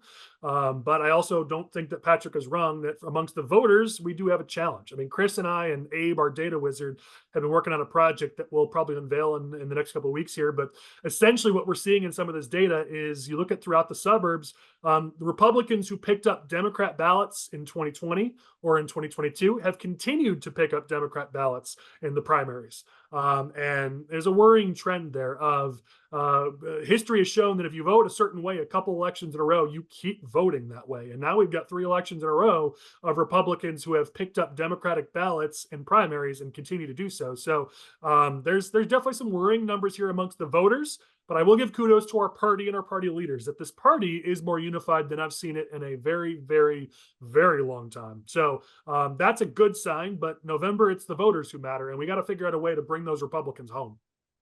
Collin, I want to mention one more thing. And I feel bad that Patrick jumped off the call. I know we had another meeting that he had to get to. But I just want to let all the people that are watching at home know that with Patrick Pfingsten in Illinois, while you may not always agree on his positions and his articles that he writes, it's important to have a Republican Party that is tolerant of all different types of voices. And I think he highlights a very different minority perspective of Illinois politics and maybe a Republican base itself, but there's a value to that. And so while he may criticize President Trump, and I strongly disagree with him on some of those criticisms, and he may be a Nikki Haley fan, I think that we all as Republicans need to make sure that we still have people that may not agree with us, that are still Republicans, still strong about the party, and are still welcome within our party, regardless of, an issue here or an issue there that we don't agree with. Yeah, listen, I mean, on this podcast, we practice what we preach with the Big Tent. We've got everyone from the executive director of the Illinois Freedom Caucus to people like Patrick Pfingsten, who might be more on the moderate side. I know Chris really wants Pat Brady to appear on one of these episodes, so we're still working on that. Still working on that balance on both sides. But no, if we're going to win, we've got to have a bigger tent. And yeah, we're going to have some people with disagreeing opinions. But that's the point of this episode: is a show we can disagree and still be friends. And Chris said that to me. We were drinking the other day. I think we were at Bank to Vote, and he was telling me all about how he really loves Pat Brady, and he looks to him as a leader, and he looks to him for direction, and he looks at him really much as like his moral compass. Really, the word hero came up. I didn't really know if it raised to that level, but I appreciated Chris's candor and telling me that. It was very heartfelt. Well, and thankfully, unfortunately, because of time, we don't even have time for Chris to respond to your comments. So next question. Next question here. So, is it a good idea to stop giving seniors driving tests? I know seniors who should absolutely not be on the road. They've caused multiple accidents, but if I give my opinion out loud, I'm sure I'll be canceled. You're not surprised to know that whoever sent this question in did so anonymously, but it's a decent question. We've heard a lot in the state of Illinois about no longer giving seniors driving tests, and I certainly understand that. I respect our seniors, and if they're safe on the roads, I want them on the roads just like anybody else. But you know, I personally, I'll say I was in a DMV one time 5, 6, 7 years ago, and there was an older gentleman taking that vision test where they have you check your peripherals, and this is literally how it went. The guy's like, "Sir, which side do you see it? Left. No, it's on the right. Oh, right. Yes. Okay, right. Okay, sir, which side do you see the light on? Right. No, it's on the left. Oh, left. Okay, yeah. Okay, sir, which side do you see the light on? Right. No, it's on both. Oh, yeah, both." Like literally, the guy got all 3 questions wrong. The state employee who was taking the test corrected him and then said, "Sure, you're good. You passed." I mean, to me, it's kind of like that Armageddon, the scene in Armageddon where they fail every test, and then you see that government approved stamp at the end of the montage get stamped on each of their profiles, which I think the symbolism of that is hilarious. But I mean, there is a concern here that just like at any age, there might be people who shouldn't be on the road. There might be seniors who are no longer, unfortunately, have eyesight or things that would keep them from being able to drive. But I think our questioner is correct here that if you dare say that, you're probably going to get canceled and be called somebody who hates seniors. So curious what you guys think. And speaking of seniors, I would say thanks for being gentle with this senior here. I need to go deal with McHenry County politics. In fact, that is what I'm going to a meeting for. So I've been able to push it back a little bit. So thanks for having me on. I appreciate you. Continue to solve the world's problems, and I look forward to joining you folks again. Thanks, Brian. We'll only tell 3 or 4 jokes at your expense once you leave. I will be sure to continue live streaming. Collin, I think that we should have as many seniors on the road as possible. I think that's good for the Filipino and Asian community. The more seniors that are out there, to make us look like we're much better drivers than we actually are. I think outside of seniors, we're the number one demographic that gets in the most accidents. I mean, like my kids, my family, myself, like we just probably should stick to rickshaws. I think that would be a better fit for all of us and safer for everybody. That was not planned, but that was amazing. I mean, you even see Alexi Giannulli is kind of playing both sides on this, and he has been since the beginning. You know, you talk about how there's a stat that's being pushed out that seniors are the safest because their crash rate is the lowest. But again, I don't know. I mean, well, it's harder to crash when you're driving 5 miles an hour. There's a senior who we love dearly, who has been very, very involved with core strategies, who got in like an accident a month, and we love her. But she was literally, every time she was on the road, she was basically just like Mr. Magoo. And it was like, "Oh, please stop driving. We love you. Please stop driving." So I'm not saying every senior is that way, but this blanket idea of never test any seniors, could we find some balance maybe in our government? Does it have to swing from one extreme to the other all the dang time? All right, last one. And this one, my wife has a very strong opinion about. So question, and I'm summarizing, is why are dogs allowed everywhere now, including places that are supposed to be sanitary, like grocery stores or even restaurants? And if you don't like it, you're automatically labeled a dog hater. Why is this being allowed? So my wife chimed in as this was being planned and said she will make a cameo on this episode and just say, "It's because they're awesome, so shut up." So that's my wife's response. Curious what you guys think about this question. So here's the thing about dogs and about society in general. Many people, there is a drop in birth rate in this country for a number of reasons. And unfortunately, I see this in my generation and Butler's generation, is that many people become dog parents and that they have moved from having children to having animal children. So as such, if you believe that your dog is your child, you need to take your dog everywhere with you. You need to take your dog to the grocery store. You need to take your dog to church. You need to take your dog to school, because when I was in school, some people brought their dogs to class. And it's this infantilization and this, humanization of dogs and other animals, which is a direct result of our society's lack of respect for children and human beings and as such. So I appreciate the writer's question. And I do believe that's a bad thing that we have infantilized dogs to such a degree that we're now allowed in grocery stores and hospitals. If anything will get Abby go. to come back on an episode, it will be simply to respond to Chris and this questioner about dogs. I'll just say this. I mentioned that demographic deep dive that we did, and this was back in March. So if you subscribe to Empower to Win, you get this data.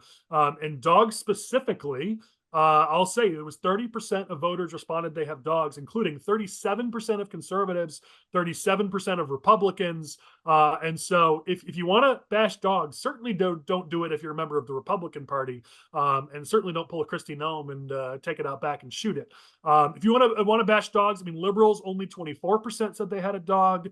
Democrats, only 24%. So maybe if you're a leftist, you could say you hate dogs, but don't do it if you're right of center, because Republicans, conservatives love their dogs. You know, Collin, you should tell Abby, you know, and I love your wife so very much, that being raised in a pretty traditional Filipino home, we were not allowed to bring dogs, you know, with us or with us, because our family always felt very strongly about not playing with your food. And so, and I'm joking. Come on, that's funny, listen, right? I mean, you're not. I mean, you're not wrong. I mean, when my sister sister took a mission trip to Thailand way back in the day, and she came back traumatized because she's like, everybody eats dog in Thailand. I was like, I'm not never touching eaten that dog. I have 2 dogs. I love dogs. I don't like Kristi Noem because she's a dog killer. I'm just making a little joke and keeping it light, just trying to get Chris to smile. We know that Michael raises those dogs down in Southern Illinois down there. He's got about 15 for hunting, chasing ducks, and whatever else y'all do down there. Well, Michael's on my side. Michael's on my side. Are you on Chris's side, Michael? I mean, I'm a dog supporter. I like dogs. I mean, you go into Lowe's or Home Depot or Rural King, I mean, you're going to see a dog in there. People that we've been doing that down here, you know, forever. So, but sometimes I understand Kristi's perspective. Sometimes you do have to take care of business. You too, Brute. All right. All right. Put Michael on the side of Trump Gnome 2024. So true. All right. We've got only a few minutes left. We're going to do just a few of the remaining things that are on our list here, but we wanted to rank our rants from year one because in over 52 episodes, we've had some pretty epic rants. I've still to this day get comments. I got a few this week, supportive comments from people who loved my rant on IVF. Aaron, you were nominated for your rant on the Vernon Area Public Library, hiring their progressive educator to educate the voters. Chris was nominated for his rants on Personal PAC and Pat Brady, which you know, is polarizing sometimes. Michael, how was it polarizing? Michael got nominated for some of his rants on Darren Bailey. Of course, Steve McClure got nominated for his rant on Darren Bailey. I got another nomination for my rant on Joe Severino after he went after my wife. And then Aaron, you got another nomination for your rant on Max Solomon and party politics. So, well, you know, I have an update on that. I have an update on Max Solomon. I want to thank him. He did an amazing job when he ran for state senate in this last one. He actually got the same amount of votes for his state senate race as he did when he ran for governor of Illinois. So, you know, keeping a status of 700 votes for state senate and 700 votes out of 4 million people living in the state of Illinois. Good job, Max. Way to keep it strong, my friend. Oh, man. I had those people at my wedding. So anybody have any thoughts on which rant should take the top spot? Well, I think that the number one rant of all time is the Steve McClure one. And then I have to give props to Chris. He's definitely runner-up with this Pat Brady rant. And I'm a proud participant in that one, and every time Pat Brady comes up, I'm going to join in because Pat Brady PAC is just terrible. That's right. That's right. My vote is I don't think you can give the vote to anybody else other than Steve McClure. That's like the Rolls Royce of SFR rants. You can't go wrong with that one. The submission I had was Aaron's rant on Max Solomon because that one is close to home. He's my committeeman, doesn't do anything. So that was my personal vote. I also have a soft spot for Michael's rants on Darren Bailey. I think he had some good, you know, rants going on against Darren Bailey, and I gotta give him props for that. Okay, what I know you may not have seen all the rants or heard all the rants, Aaron, but any thoughts on your end? I'm sorry, I only watch Smoke Filled Room when I'm on, so I really don't watch any other times unless it's to critique the way I do it. No, I'm just kidding. I love Steve McClure. I don't always agree with him on Darren Bailey. I think there's a value to having Darren Bailey's in our party, just like I think there's a value of having Patrick Pfingsten in there. I think you guys like to, dogpile on Pat Brady, but then when you guys are drinking, you talk so highly of him. I just really don't know which person is speaking the truth. You guys make it hard for me. Collin, your rants and IVF if I was nominating, that was a great one. I think that's something that Republicans nationwide have got it wrong. And I think that's something that really you highlighted it. You gave a personal story. You showed a little bit of vulnerability. Maybe that's because I've known you and Abby for so long, and I was at your wedding, and I've seen the struggles.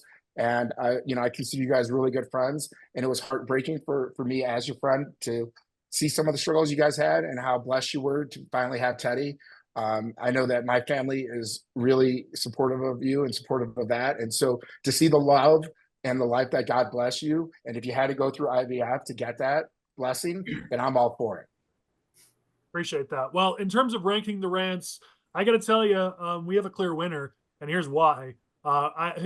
We asked our team to rank, and you see kind of McClure, IVF, and Chris kind of in those top three between everyone in our team. But when my wife was asked to rank them, she actually gave McClure number 1. She gave Chris number 2 for his rants on Pat Brady, and my IVF rant was number 3. So my own wife didn't even pick me as the winner. So I think at that point, 2 things are true. 1, McClure is clearly our winner for year 1 with the best rant. And 2, I don't know what I'm going to do about my wife. Maybe I got to withhold sex or something, because clearly I got to do more to actually get some votes here. I can't even get my wife to vote for me. I certainly should never run Party for of family office. values, everyone. That's hilarious. McClure's such a good guy. He's a good human. I mean, I don't care that he only looks like he's 14 and doesn't have to shave. I mean, he does a great job in the state Senate. I don't always agree with him. I'm probably like 75% of the way there with him. I believe kind of you don't whack at your own party on some of it. But I understand why he did it. You know what I mean? But, Collin, your show is always great. I love it. We also had a comment, Chris, that you would have ranked higher if you weren't wearing Packers gear when you did your rant on Pat Brady. So just FYI, you lost some points for that one. I told you weeks before the episode I was going to be in Green Bay. I wasn't going to be on. It's so rough to be Chris. You guys don't even know. All right, steaming towards the end, but we got to talk about best moments from SFR as well. So over the last year, we've had some awesome moments. We've had a bunch of them, just talking about migrant crisis, including me just ranting about soft-sided shelters instead of it being called tents. We had Colin Mosley with the line of the episode, Democrats more about protecting bags of chips than our kids. As the messaging guy, it's rare that somebody beats me on messaging, and that was pretty epic. So kudos to Mosley. We have DeRay when he called Southern Illinoisans uneducated. Then when given a chance to cover for it, he doubled down, which none of us advised, but Maddie can be Maddie sometimes. We have me and Chris fighting over the fact that Pritzker and the Democrats wanted praise for having the second worst credit rating in the country. We have us giving crap to Pfingsten for constantly defending the Democrats, and he's not here to defend himself, so we should keep it going. We have Chris and his constant fight with DuPage County, and how he's just not allowed in DuPage County anymore.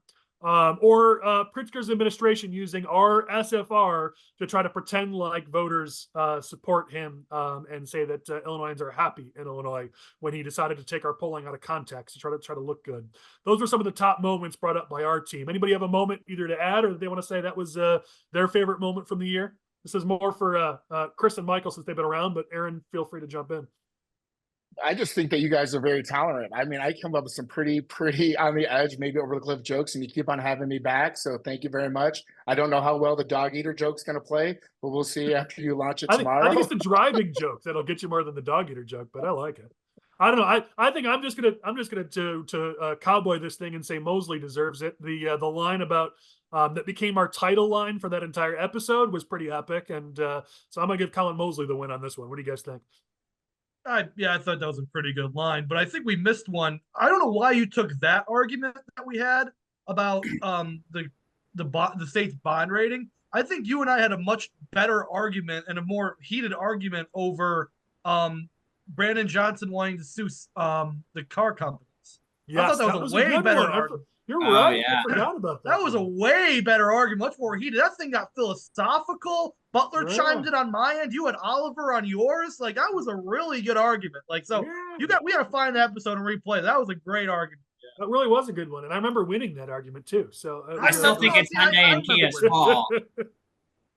All right, keeping it moving along. So one of our last things here is we had some fun last week with the song, and just to drive Chris crazy, apparently, I decided to have some fun and see if we could come up with if the AI generator could come up with a song for the smoke-filled room. So on this episode, we're going to play the songs. The lyrics are the same, but there's two tunes, and I can't pick between these tunes, so I need somebody to help us out. This is not going to be used on future episodes. We've got our branding, we've got our song, our intro music, so this is just to have a little fun on see if AI could come up with a good song for SFR. And it spat out a bunch, and two tunes were really good. So in post, Lane's going to bring them up. He's going to play them one after the other, and I'd ask our audience to let us know which one you like best. So Lane will bring those up now. In the smoke-filled room where the truth is unveiled, Republican experts gather, Illinois politics exposed, analyzing what's happening, exposing the haze, calling out hypocrisy, lighting things ablaze. The podcast echoes with the power of the right, igniting the flames, shining a bright light. In the depths of politics we'll navigate, no one's barred, it's time to dominate. It's time to dominate.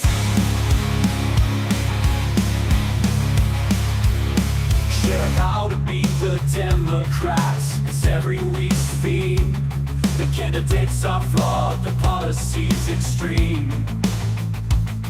From Springfield to Chicago, we're breaking the mold with knowledge and insight to make our voices bold. The podcast echoes with the power of the right, igniting the flames, shining a bright light. In the depths of politics we'll navigate, no one's barred, it's time to dominate. It's time to dominate.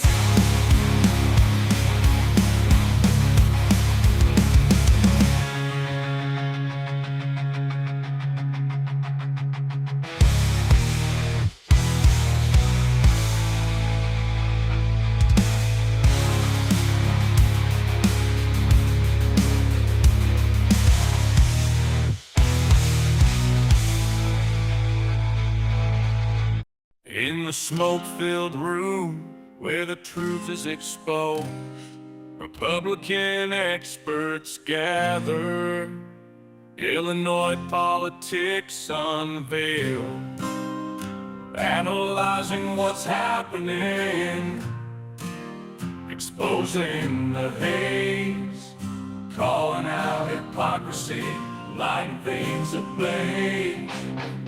The podcast echoes with the power of the right, igniting the flames, shining a bright light in the depths of politics.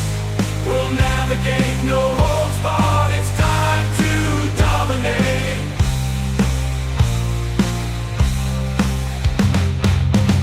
Share how to beat the Democrats. It's every week's theme, their candidates are flawed, their policies extreme.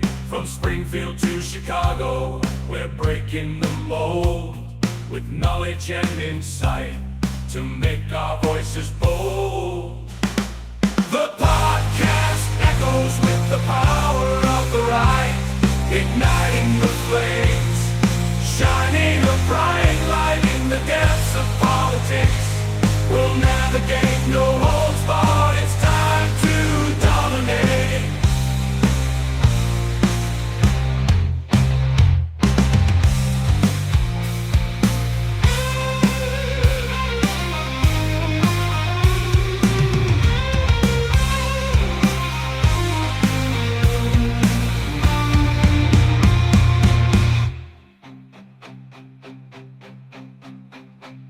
With knowledge and insight to make our voices bold. All right, so curious, if you guys have had a chance to hear those, do you have a favorite between the two? I just got a slight edge. Chris, you just hate fun, so you just hate the idea in general. But Michael, what do you think?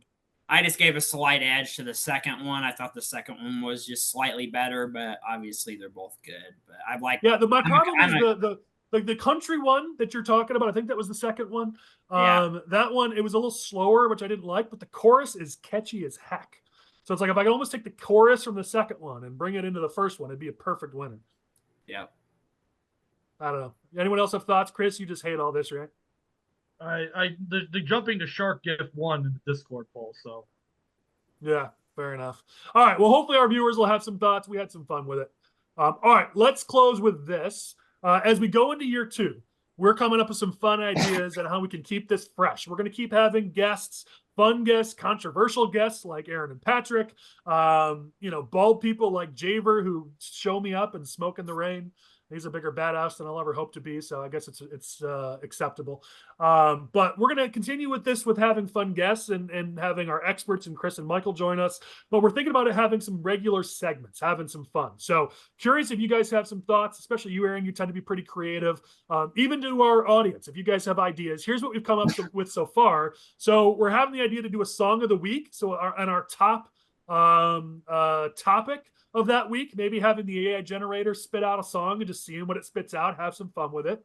We also talked about at core, we have a clown of the week and an OG of the week. You guys may remember we did of the year about a year ago and had some fun with it. So maybe in this episode, having our guests and our people on here nominate people who might be clown or OG of the week. And then at the end of the episode, I pick the winner or loser of those topics. We could have some fun with it.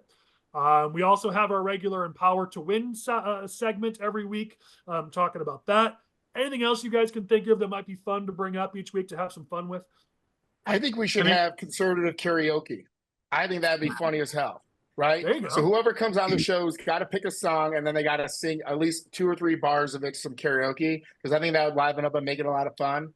You know what I mean? And I think that would be great. And I think maybe having our own little weekend update, because I think that's funny as heck on SNL, right? But the karaoke would be awesome. Can you imagine that?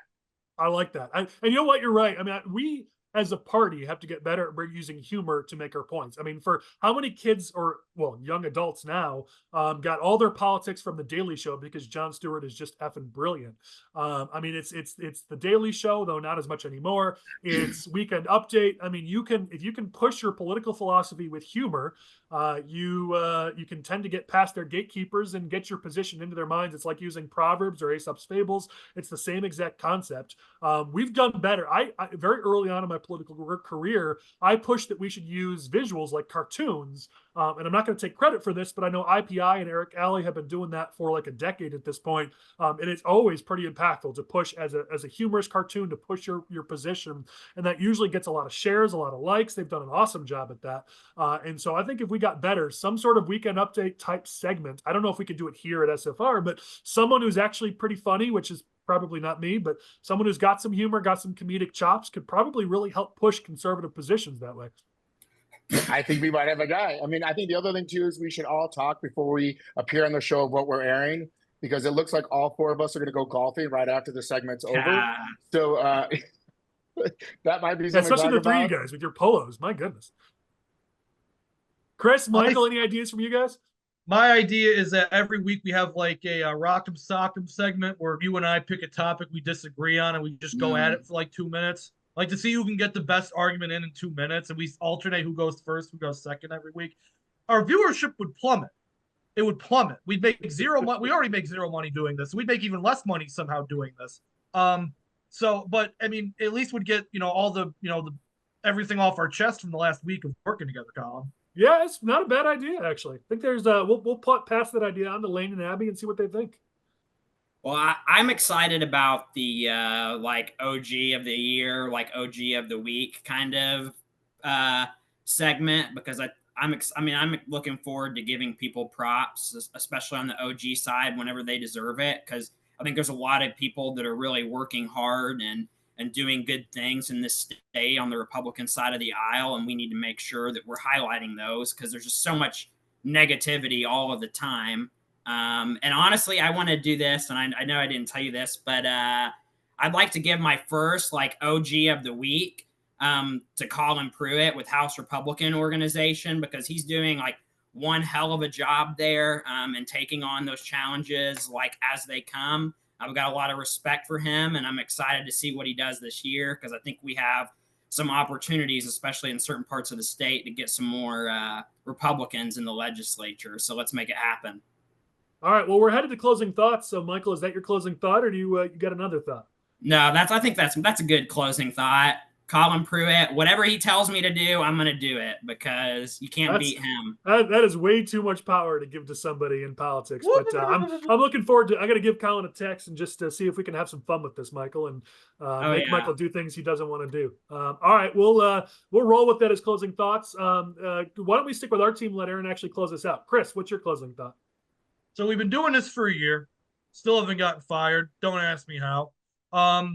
It's been a wonderful year of talking and arguing with Collin, talking to Republicans in the state of Illinois and Patrick Pfingsten about the number of issues that are going on. I appreciate Collin for letting me talk about Chicago, even though nobody cares about it except me. Well, I'm sorry. It's the most important thing about this state. So it's been a great year. Hopefully we have some, fun, more guests, and, maybe, just maybe I'll get myself fired. There you go. Keep working at it. All right, Aaron, we'll give you the final word here. Hey, thanks a lot for having me. I know that it's always very risky because you don't know what's coming out of my mouth. I will also tell you that I don't really know what's coming out of my mouth either. So I like to surprise myself too. Like, I have no idea I'm going to say. But thank you for having me. I love the show. I think you do a great job of getting all the different perspectives of Illinois. I like that you bring on a lot of elected officials. I do want to get with Michael Butler at some point because I know that him and Darren Bailey, they use the same speech pathologist because they sound very similar to each other. So when I start doing stuff in Southern Illinois, I kind of want to work with you on getting that little bit of a draw so I can identify with that demographic down there. As we talked about earlier, you've got the roadmap. Just do the Bruce Rauner thing. Drop your G's, wear flannel shirts, do a fake photo shoot where it looks like you're hunting, stand in front of a grill while making it clear you've never stood in front of a grill before. Like, these are all the clear things you're supposed to do. Dude, I don't get that. When I go down there, I see in the room, I hear them all saying, they don't think I can hear them, but my eyes are slanted. So my hearing is really, really good. And I hear, what's with the Mexican? Get him. You know what I mean? Until they figure out that I'm a Republican, I'm there to give a really cool speech and have a good time. But jokes aside, thank you so much for having me. I enjoy it. I try to make it lighthearted and fun. And for those of you at home, 90% of these, I am joking. It is a joke. We're just trying to have fun. Didn't get the message through. Jokes are hard, right? It's hard for people to get them. All right, I'll close this down. This has been an extra long episode, but it was our anniversary episode, so we'll try to get away with it. Thank you to everybody who's been with us all year. Again, the level of support we've had, the feedback we've gotten. Our audience is a very small group. It's center-right influencers in the state of Illinois. That's like 7 total people. So we're not trying to reach a massive audience here. We're trying to reach specific key people in this state. And the feedback we get every episode from the people that we're trying to reach on sharing their thoughts to us, or them taking ideas that they heard from us and putting them into practice. The idea here is, how can we get better? How can we win in this state? And it's through the joint efforts of all of us. As Michael would say, we got to work together. And that's the point here. So thank you, everybody, for sticking with us. Thank you, Lane Davis, our producer. You also have working behind the scenes, Abby Corbett, my wife, Ryan Kilduff on the operations side, and Abe, who makes all the tech work and has put in a ton of time and barely ever gets thanked for it. So thank you, guys. We'll catch you guys next week on our first year 2 episode of The Smoke-Filled Room.